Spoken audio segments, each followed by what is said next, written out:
এদেশের মেয়ের বাপেরাও মেয়ে বিয়ে দেওয়ার সময় জামাইয়ের চরিত্র, আখলাক, দিনদারিতা দেখে না। জামাই বন্ধু বান্ধব নিয়ে আসবে, হুন্ডা রাখার জায়গা করার জন্য জমি বিক্রি করে সুদের উপরের ঋণ নিয়ে টাকা ধার করে চিটারি বাটপারি করে দালান কোঠা তোলে, কারণ জামাই জামাই সুদে দিবে। আরে বেটা, তোর বাড়িতে 2 দিন থাকতে আসবে রে, একজন মানুষ 2 দিন থাকতে আসবে, এর জন্য বিল্ডিং বানাইতে হবে সুদের উপরে টাকা নিয়ে জমি বিক্রি করে? হ্যাঁ, ও 1 দিনের জন্য আসবে, 2 দিনের জন্য আসবে, যে কোনো মূল্যে ওর জন্য বিল্ডিং ঘর বানাইতে হবে। আর বেটা, তুই তোর শ্বশুর বাড়িতে যাবি 2 দিনের জন্য না রে, একবারে বিল্ডিং দেখেই বিয়ে করতে হবে? হ্যাঁ, তোমার নানার কি ছিল যখন তোমার বাপে বিয়ে করছে তোমার মা রে? তোমার বাপের কি ছিল? এখন মাশাল্লাহ তোমার বাপে ভালো পয়সা করে ইনকাম করে, হালাল ভাবে ইনকাম করে। তোমরা টুকটাক মাশাল্লাহ জায়গা জমি কিনেছো, যে রাস্তার পাশে শতক 4 লাখ টাকা করে 5 শতক 10 শতক জায়গা কিনছো, তোমার বাপে কিনছে।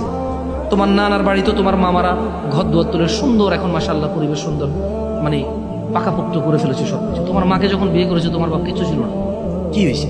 তোমার মায়ের দিনদারিতা দেখে বিয়ে করছে, তোমার নানার মান সম্মান আখলাক চরিত্র দেখে বিয়ে করছে, তোমার নানির দাদির সুনাম দেখে, এদের দিনদারিতা দেখে বিয়ে করছে। ভালো ছিল না ওই সময়টা?